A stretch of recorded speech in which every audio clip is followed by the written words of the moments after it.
What is up, everybody? Welcome back to the Eclectic Beard Gaming Reactions. This go around, we've got, again, the Secret City of London, but this time it's the government edition.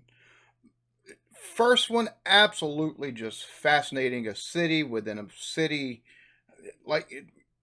I never knew. I absolutely never knew, because you think of London as big metropolis, and there's actually the city of London. It's absolutely cool. So, yeah, before we get started, like, subscribe, notification bell, and let's go ahead and get into it.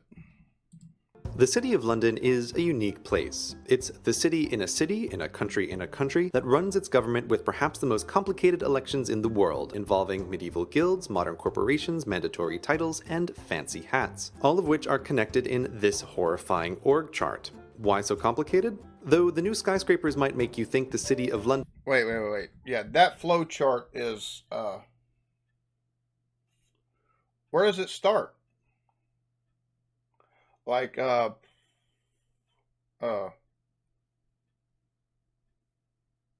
anyways.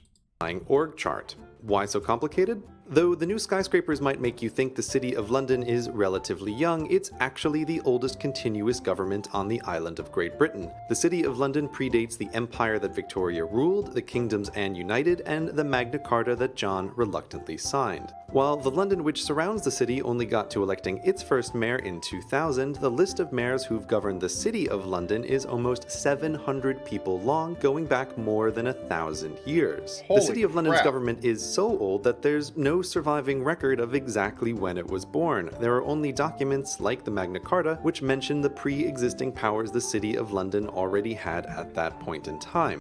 That is crazy. 700 mayors recorded. That is insane. That's, my goodness. And here we are. We're all happy and just, oh, you got to see this city. It's got so much history, and in comparison, you got somewhere like London, the city of London, and it's like, hold my beer. So while a government like the United States officially gets its power from the people, and Parliament gets its power from the Supposed to get its power from the people have forgotten about that and apparently ceded all their power and common sense to the government. Crown, which in turn gets it from God, the City of London gets its power from time immemorial, meaning that the city is so old it just is. And that age brings with it unusual and complicated traditions. The most notable of these, perhaps, is that in City of London elections, companies get votes. Quite a lot, actually. About 3/4 of the votes cast in city elections are from companies, with the remaining 1/4 from residents. The way it works is that the bigger a company is, the more votes it gets from the City of London. The companies then give their votes to select employees who work but do not live within the city, and it's these employees who do the actual voting at election time. The result is that the Common Council, the bureaucratic beating... Wait, so I'm hoping the U.S. government doesn't see this, because corporations basically write our policies here. Corporations, under our laws, count as people, not corporate entities, which,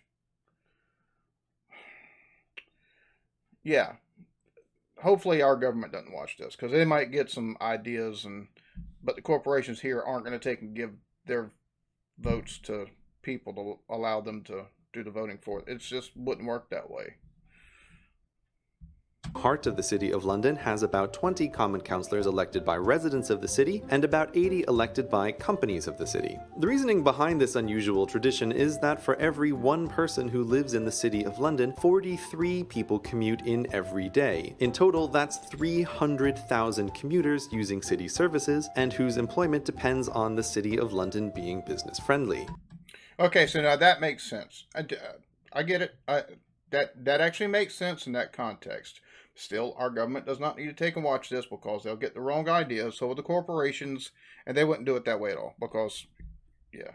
The man in charge of the Common Council, and who heads the city's government, is the Right Honourable the Lord Mayor of London. Now, suppose you want to be Lord Mayor. Surely, just as in that other London, all you'll need do is A. be a British Commonwealth or EU citizen who has B. lived in the city for a year, and who C. wins the election, right? No. In the City of London, that's not nearly enough. Ready for the qualifications list? Before you can even run for Lord Mayor, you need to have been a sheriff of the City of London. But before you can be sheriff, you need to be an alderman. What's an alderman? Well, the City of London is divided into 25 wards, and each ward elects one alderman to represent it on the Court of Aldermen, a subsection of the Common Council. But before you can run for alderman, you need to gain freeman status. And who gives out freeman status? Why, none other than the very Court of Aldermen you're trying to get elected to, which might just seem like a conflict of interest. Luckily, there is another way to get freeman status. Join one of the city's guilds. Sadly, they aren't called guilds, they're called livery companies, a name which is both more boring and less descriptive, but the remnants of medieval guilds, many of them are, and within the city there are 108 of them to choose from, including, but not limited to, the apothecaries, the fishmongers, the masons, the mercers, the scientific instrument makers, the bankers, the shipwrights, the wheelwrights, the butchers, the bakers, 2 different candlestick makers, and the most exciting of all, the chartered. It sounds like Skyrim. Sounds like Skyrim guilds that you would take and join. But it's actually a thing in a city. That's wow.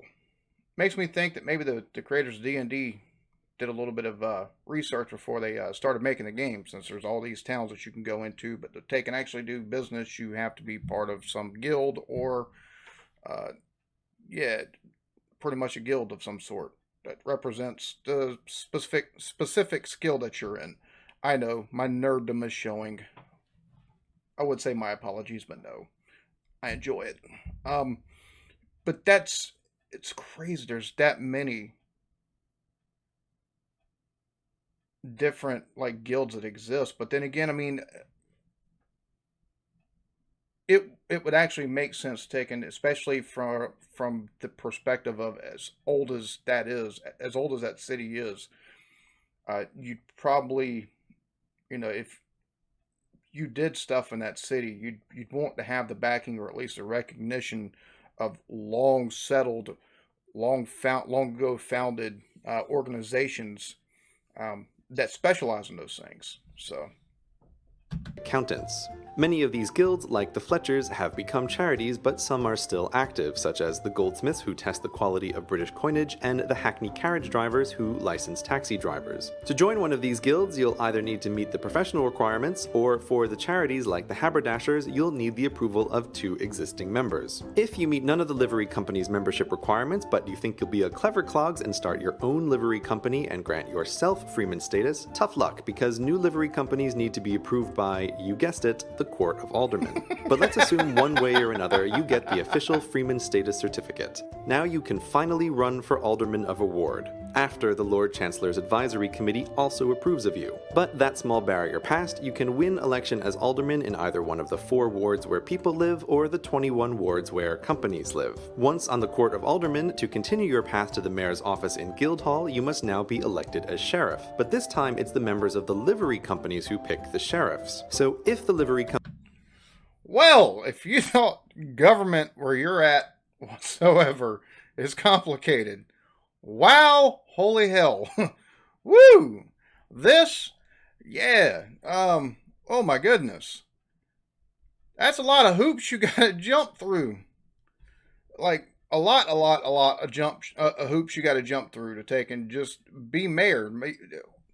To get freeman status, to take and get to where you can actually be an alderman, to where you can run for sheriff, so you can run for if it's not complicated enough being a freeman and then taking and getting elected to being an alderman, the fact there's a whole separate way of choosing choosing a sheriff. That's absolutely, this is wow. But they've got to be doing something right for it to flourish for as long as they have. Even with everything up that's built around them, it's, man. Company members elect you as sheriff. After you have successfully completed your term, then you can finally run for mayor. But surprisingly, residents of the City of London don't vote for the mayor. Our old friends on the Court of Aldermen do. So in summary, once you get your freeman status from either the Court of Aldermen or the livery companies, and after your ward elects you as alderman, and then the livery companies elect you as sheriff, and after your term as sheriff ends, but while you're still on the Court of Aldermen, then you can run for mayor. And assuming the other aldermen select you, you can finally take your place as the Right Honourable the Lord Mayor of London for 1 year with no salary.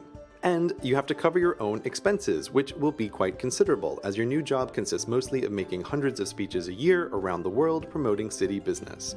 But you do get that fancy hat, which just might make it all worthwhile. So, you have to have money to even become mayor. Who knew? Oh, wow. That is just the history of the City of London. It's the City of London that's within modern day London. Like, it's absolutely fascinating because it dates back to Roman years, kind of operates independently of, well, they adhere to laws, but ones that they're like, all right, we accept that. You know, it, it's crazy because you don't, like I said in the last bit, you don't see stuff like that. But the way they take and do government, it seems convoluted, but it works for them. So why change what ain't broke? I mean, I'm sure that's the way they take and look at things, and rightfully so at this point because 700 mayors. You got a little bit of experience under your belt as a city on the way things should work and the way things work for your city. So interesting, very interesting. Y'all be good to each other. Love yourselves. Peace.